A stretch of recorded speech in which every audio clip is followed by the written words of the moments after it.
இங்க ஒருத்தன் பாம்ப இன்னும் ஆபத்தானதா மாத்துறதுக்கு அத சுத்தி நெறைய ஆணியும், ஸ்க்ரூஸையும் போடுறான். அதுக்கப்புறம் பார்சல் தொறந்தோனே வெடிக்கிற மாரி அதுல கேர்ஃபுல்லா ஒரு பின்னையுமே செட் பண்றான். கடைசியா அத சேஃபா பேக் பண்ணி கொரியருக்குமே அனுப்பிர்றான். அங்க இருந்தவங்கள அத ஒழுங்கா செக் பண்ணாம, அதுலேருந்து வர சவுண்ட வச்சு, உள்ள ஏதோ வேல்யூபிளான மெட்டல் இருக்குன்றத நெனச்சுக்கிறாங்க.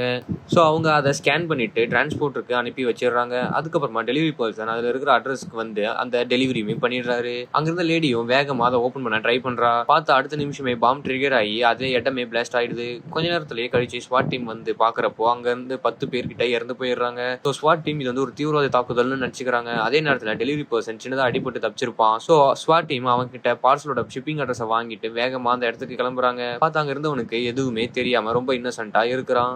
அதுக்கப்புறமா தான் தெரியுது ஒரு ஸ்ட்ரேஞ்சர் அவங்க கிட்ட பணத்தை கொடுத்து 2 பெரிய கம்பெனிக்கு 2 பார்சலா அனுப்ப சொல்லியிருப்பான். அதை கேட்டோடனே ஸ்வாட் டீம்ல இருந்தவங்களுக்குலாம் ஷாக் ஆயிடுறாங்க.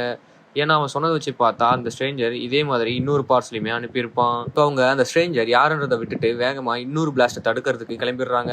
அதே நேரத்தில் பார்சல் ஆல்ரெடி அவன் அனுப்பி வச்ச அட்ரஸ்க்குமே வந்துருது. அதே நேரத்தில் அந்த இடத்துக்கு வேகமா வந்துகிட்டு இருந்த ஸ்வாட் டீம் அந்த லேடியோட நம்பருக்கு கால் பண்ண சொல்றாங்க.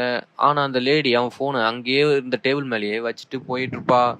லக்கீலி அந்த பையன் பார்சல் ஓப்பன் பண்றதுக்குள்ளேயே ஸ்வாட் டீம் அங்க வந்துடுறாங்க. இப்போ ஸ்வாட் டீமோட கேப்டன் எதுவும் சொல்றதுக்கு நேரம் இல்லைன்னு அந்த பார்சலை பொறுமையா கீழே வைக்க சொல்றான். இதுல பிரச்சனை என்னன்னா அது ஸ்லிப் ஆகி வெடிக்கிறதுக்கு கூட வாய்ப்பு இருக்கு. நல்ல வேளை அந்த பையன் எந்த பிரச்சனையுமே இல்லாம அழகா கீழே வச்சிடறான். அதே நேரத்துல அந்த லேடியும் ரெஸ்ட் ரூம்ல இருந்து வெளியே வர கேப்டன் அவங்கள வேகமா இங்க இருந்து கிளம்ப சொல்றாங்க. அதுக்கப்புறமா ஸ்வாட் டீம்ல இருந்தவங்க அந்த பார்சலை ஒரு ரோபோட் வெஹிக்கிளை வச்சு வெளியே கொண்டு வராங்க.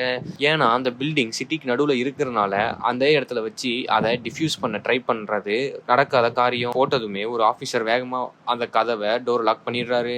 அதுக்கப்புறமா அவங்க அந்த சேம்பருக்குள்ளேயே வச்சு பாம்பை பிளாஸ்ட் பண்ணி ஒரு வழியா யாருக்கும் எதுவும்